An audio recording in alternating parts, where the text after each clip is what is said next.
자, 오늘은 국가와의 관계에서의 하나님의 뜻입니다. 그런데 왜 바울은 갑자기 국가 권세에 관하여 기술하고 있는 걸까요? 우린 지금까지 바로 앞에 12장에서 그 하나님과의 관계로서의 그 산 재물, 마음의 변화에 관해서 또 교회 내에서의 우리에 대한 그 지혜로운 평가와 서로 사랑에 관하여 그리고 어제 원수와 관계에서 악을 악으로 갚지 않고 선을 행하는 것까지 보았습니다. 자, 지금까지 무언가 굉장히 선하고 우리가 꿈꾸는 그 아름다운 그리스도 공동체, 그리스도인의 그 세상 속에서의 그 승리의 그 말씀들을 선포하고 또 그리고 오늘 본문 다음에 이제 9절, 8절부터 나오는 로마서 13장 8절부터는 그 율법을 이루는 그리스도인 또 예수 재림을 소망하는 그리스도인의 삶에 관한 말씀이 나옵니다.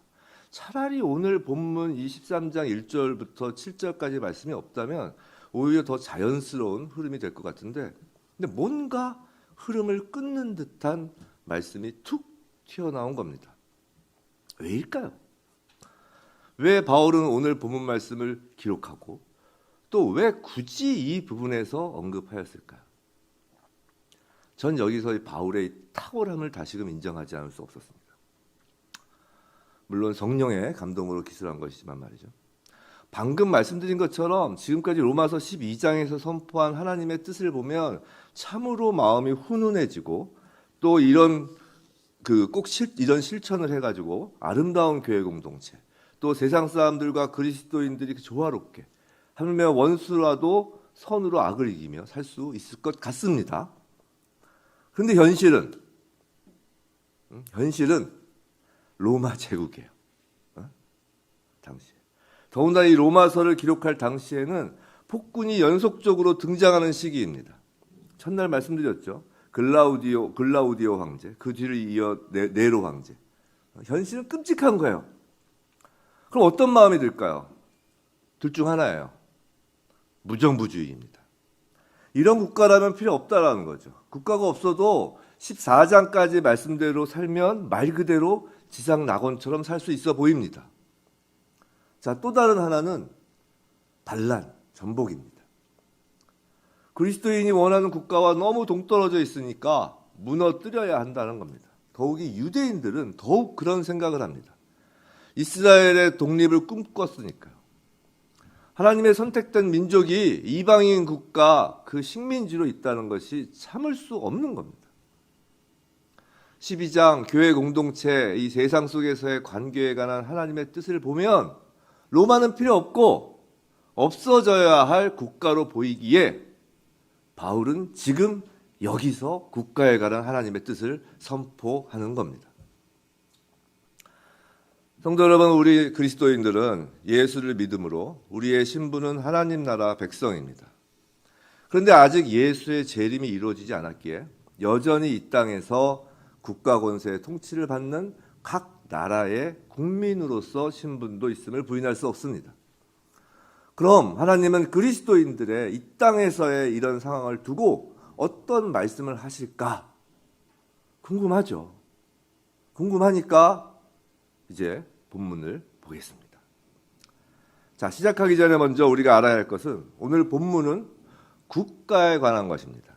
1절에서 위에 있는 권세라는 것을 직장, 가정, 교회 등 다른 공동체로 보지 않는다는 거예요.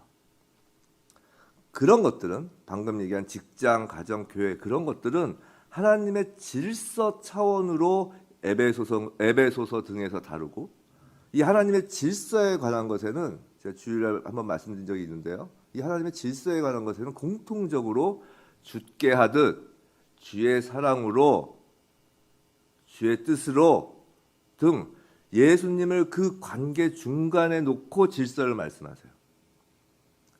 오늘 본문에는 그런 말씀도 없고 사랑이라는 말씀도 없습니다. 자, 여러 견해들이 있지만 대다수의 학자들도 오늘 본문은 국가에 한정된 말씀으로 봅니다. 오늘 본문 말씀을 다른 하나님의 질서에 해당하는 관계, 다른 공동체에 적용한다면 이건 잘못된 해석이 돼서 오히려 하나님의 그 질서를 해칠 우려가 있어요. 그래서 저도 다수의 의견과 같이 국가로 한정하여 말씀을 전하겠습니다. 그리고 우리가 먼저 알아야 할 것은 본문에서 현실 정치의 문제, 특정 정치인, 통치자의 문제들을 일일이 말하는 것이 아니라는 겁니다. 기본 원칙을 말하는 거예요. 마치 십계명의 부모 공경이 기본 계명인 것과 같은 겁니다. 자, 바울은 분명한 하나님의 명령을 말합니다. 1절, 각 사람은 위에 있는 권세들에게 복종하라라고요. 그리고 지금까지 하나님의 뜻을 살펴본 것과 같은 방식으로 이 명령의 이유를 제시합니다. 그것은 국가의 권위가 하나님으로부터 유래되었기 때문이죠. 3번에 걸쳐 반복할 정도로 강조합니다. 1절 중간에 권세는 하나님으로부터 나지 않음이 없나니, 1절 하단에 모든 권세는 다 하나님께서 정하신 바라, 2절 상단에 권세를 거스르는 자는 하나님의 명을 거스릅니다 라고요. 그렇기 때문에 그리스도인들은 무정부주의자나 파괴분자가 될 수 없는 겁니다. 그런데 본문이 원칙을 말씀하시는 것이라고 해도 1절, 2절 말씀을 딱 듣는 순간 우리 머릿속에는 여러 인물들이 떠오릅니다. 네로 황제 이 당시에, 또 헤롯 대왕, 빌라도 총독, 또 현 시대에서 히틀러, 스탈린, 멀리 갈 것도 없죠. 북한의 김일성, 김정일, 김정은 등. 그리고 본문 말씀에 곧바로 거부감이 듭니다. 그럼 이처럼 수많은 사람들에게 고통을 준 악한 권력자가 이 지닌 권세 역시 하나님으로부터 유래된 것이란 말인가? 라고 말이죠. 근데 이에 대해서는 예수님이 직접 답을 주시죠. 요한복음 19장 10절 11절이에요. 요한복음 19장 10절 11절 유명한 말씀이죠. 제가 읽어드리겠습니다. 빌라도가 이르되 내가 말하지 아니하느냐? 내가 너를 놓을 고난도 있고 십자가에 못 박을 고난도 있는 줄 알지 못하느냐? 빌라도가 예수님한테 말하는 거죠. 예수님께서 대답하시되 위에서 주지 아니하셨더라면 나를 해할 권한이 없었으리라. 위에서 주시지 않았으면. 이건 빌라도 총독이 예수님을 재판하는 장면입니다. 예수님께서 말씀하셨어요. 위에서 주지 아니하셨더라면 예수를 해할 권한이 없다고요.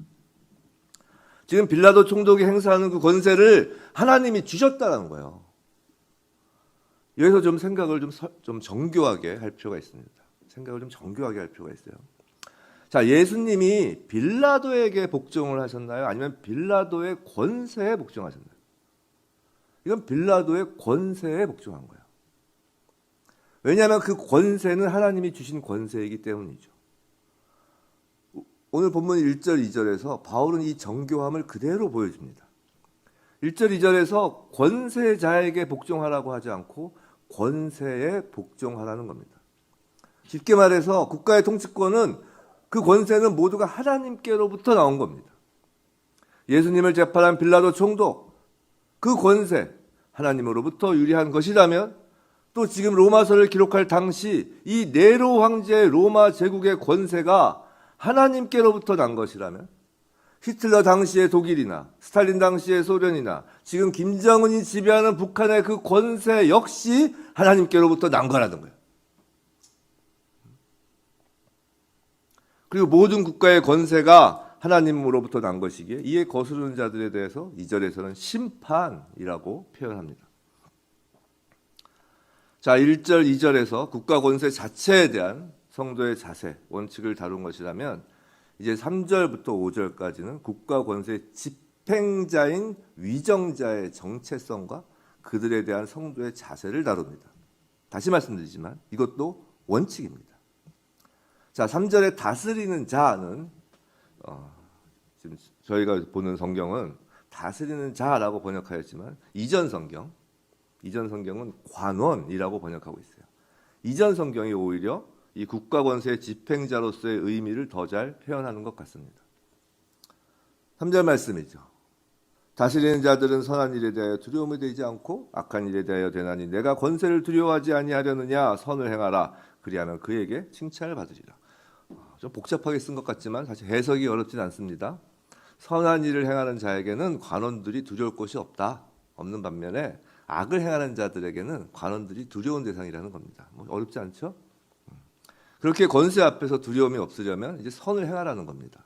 그럼 칭찬을 받는다는 거죠. 다시 말하지만 이건 원칙입니다. 이 본문은 또 관원의 자세도 내포하고 있습니다. 관원은 늘 선과 악을 제대로 분별해서 선을 위하여 권세를 사용하여야 한다는 겁니다. 더욱이 그리스도인들은 선에 있어서는 전문가들입니다. 어제 선으로 악을 이기라 해서 살펴보았죠.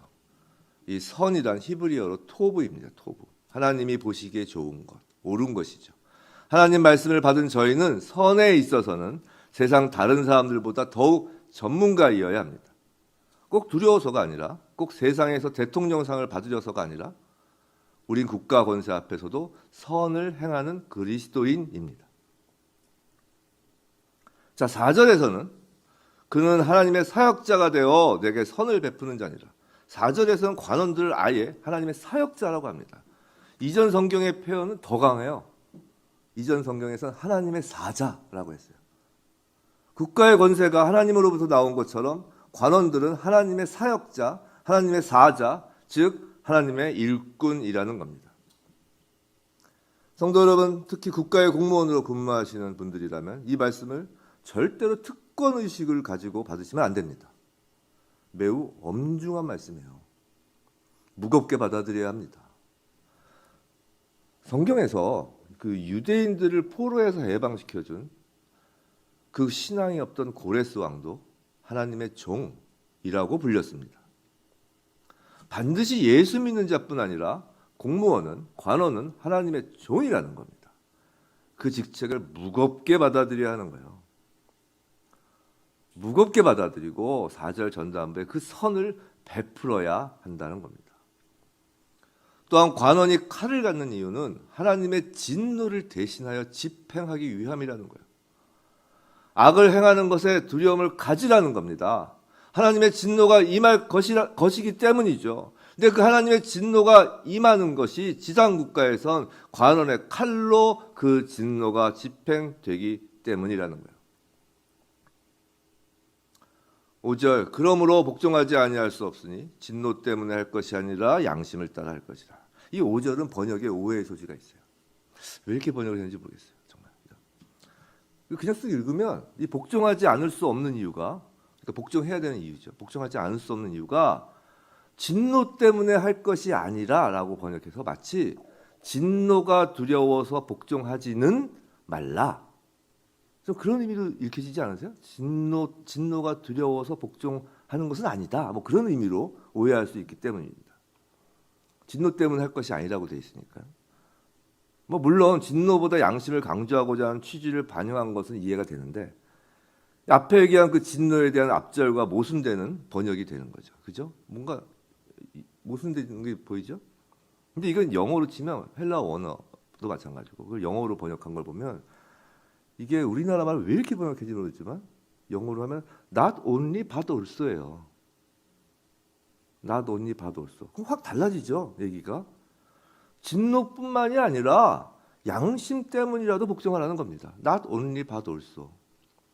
이건 번역이 좀 잘못된 것 같아요.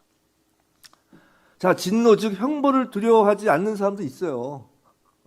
형벌 안 두려워하는 사람도 있습니다. 하지만 형벌을 두려워하지 않는다 하여도 양심에 따라 복종하라는 겁니다. 이전에 양심이 무엇인지 말씀드린 적이 있는데요. 양심은 내 개인적 사상, 감정, 의식을 말하는 것이 아니에요. 성경에서는. 인간이라면 누구나 공통적으로 갖고 있는 천부적인 판단력과 행동 기준인데 쉽게 말해서 함께 보는 것, 함께 인식하는 것이라고 했습니다. 인간의 기본적인 도덕, 윤리, 우리 그리스도인에게는 하나님의 명령, 말씀에 복종하는 양심을 의미합니다. 그것 때문에라도 복종하라는 거예요. 그리고 바울은 납세 의무를 언급함으로 결론을 맺습니다. 6절, 7절이죠. 너희가 조세를 바치는 것도 이로 말미암음이라. 그들이 하나님의 일꾼이 되어 바로 이 일에 항상 힘쓰느니라. 모든 자에게 줄 것을 주되 조세를 받을 자에게 조세를 바치고 관세를 받을 자에게 관세를 바치고. 자, 바울이 여러 국민의 의무 중 납세 의무를 강조한 것은 우리가 잘 알듯이 당시 유대인들은 황제 숭배를 조장하는 그 로마의 세금을 내는 것에 강한 거부감이 있었습니다. 유대인 중 세금을 걷는 그 세리들을 반역자, 매국노로 취급하였죠. 바울은 국가 권력에 대한 복종이라는 측면에서 납세 의무를 이행하라고 하는 겁니다. 예수님도 가이사의 것은 가이사에게, 하나님의 것은 하나님에게라고 가르치셨죠. 물론 이 말씀은 또 다른 의미도 있지만 오늘 거기까지 다룰 건 아니고요. 자, 7절 하단부에 두려워할 자를 두려워하며 존경할 자를 존경하라. 자, 이게 국가와의 관계에서의 하나님의 뜻의 결론입니다. 관리들 중 누가 그 직분에 어울리는 인격이나 능력 등 그 자질을 갖추었는가? 그건 전혀 상관없이 그 자리의 중요성, 그 권세의 근원이 하나님으로부터임을 깨닫고 두려워하고 존경하라는 겁니다. 자, 여기까지가 원칙입니다. 오늘 본 말씀의 원칙이에요. 근데 참으로 사람이 본성적으로 악한 존재인 것이 꼭 이 말씀을 애용하는 부류는 관원으로서 무겁고 두려운 마음으로 하나님의 대리인으로서 선을 베풀어야 함에도 불구하고 그렇지 않은 부류의 관원들이 이 말씀을 애용한다는 거예요. 이해가 되시죠? 그렇잖아요. 그래서 오늘 본문은 역사적으로 독재정치, 폭군을 정당화하는 그들에게 무조건적인 순종을 요구하도록 백지위임장을 준 것처럼 잘못 적용되어 왔습니다.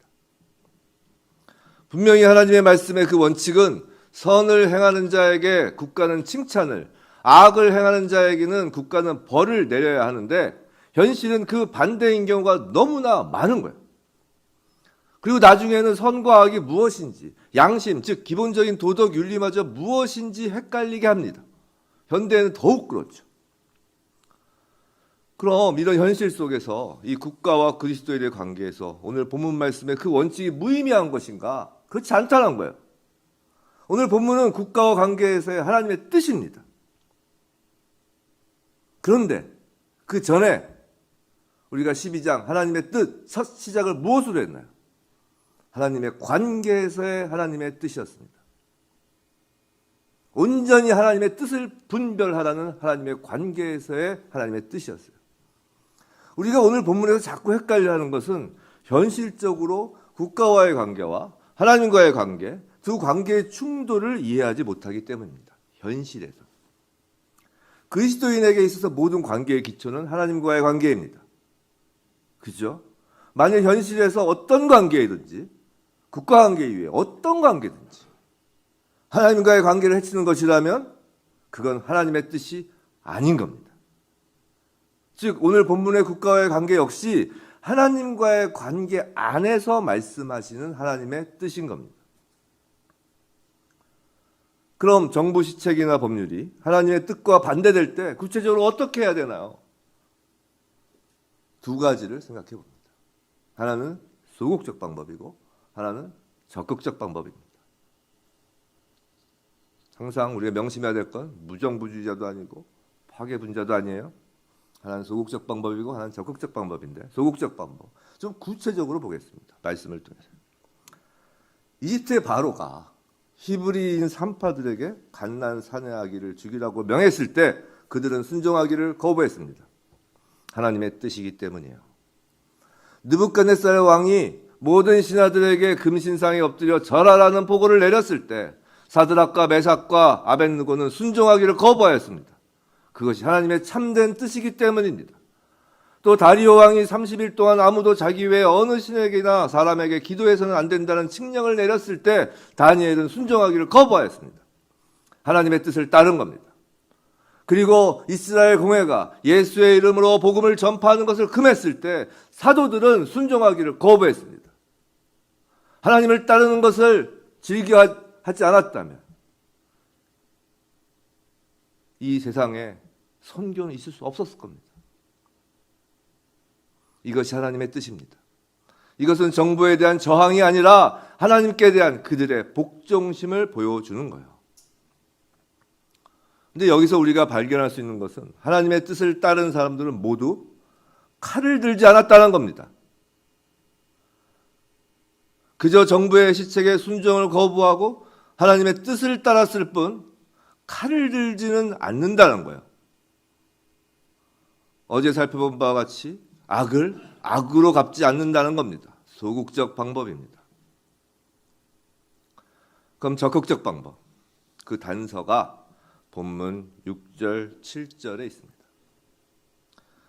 특히 6절에 있어요. 6절. 자, 세금을 납부하라는 건 단순히 의무를 이행하라는 것에 멈추지 않습니다. 특히 6절을 보면 세금을 내는 것이 관원들이 하나님의 일꾼이 되어 열심히 일하게 하기 위함이라는 거예요. 적극적으로 국가에 도움을 주라는 겁니다. 참여하라는 거예요. 당시에는 세금으로 국가에 도움을 줄 수밖에 없기에 바울은 세금을 언급한 겁니다. 딱히 다른 게 떠오르는 게 없었거든요. 로마 시대. 자, 만일 오늘날 바울이 로마서가 아니라 대한민국서를 쓴다면 오히려 세금 부분은 맨 뒤이거나 아니면 까먹고 기록하지 않았을 수도 있을 거예요.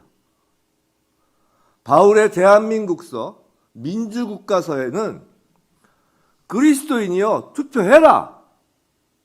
제대로 하나님의 뜻에 합치하는 법이 제정되는지 아니면 그 반대인지 관심을 갖고 정치적 의사를 적극적으로 활발히 표시해라. 하나님의 뜻에 맞는 도덕, 윤리, 정치 철학을 연구하고 이를 현실 정치에 반영될 수 있도록 힘써라. 하나님의 뜻에 따라 국가가 운영되도록 그리스도인들이 기도하고 참여하고 필요하다면 법에서 허용된 집회와 시위, 표현의 자유를 통하여 하나님의 뜻이 정치에 반영되도록 해라. 그리스도인들이 더욱 국가 업무에 관여했으면 좋겠다라고 바울이 기록하였을 수 있습니다. 전 그렇게 썼을 것 같아요. 이 시대에 썼다면. 왜냐하면 대한민국 헌법 제1조 1항 대한민국은 민주공화국이다. 2항 대한민국의 주권은 국민에게 있고 모든 권력은 국민으로부터 나온다라고 되어 있기 때문이에요. 하나님은 대한민국의 권세를 바로 저와 여러분 국민에게 위임하셨기 때문입니다. 네로 황제가 아니라고요. 국민에게 위임하셨기 때문이에요. 그리스도인은 하나님 나라의 백성이면서 또한 이 땅에서 대한민국의 국민입니다. 하나님이 그리스도인인 저와 여러분에게도 대한민국을 통치할 권세를 위임하신 겁니다. 특히 저희는 선이 무엇인지 전문가라고 했습니다.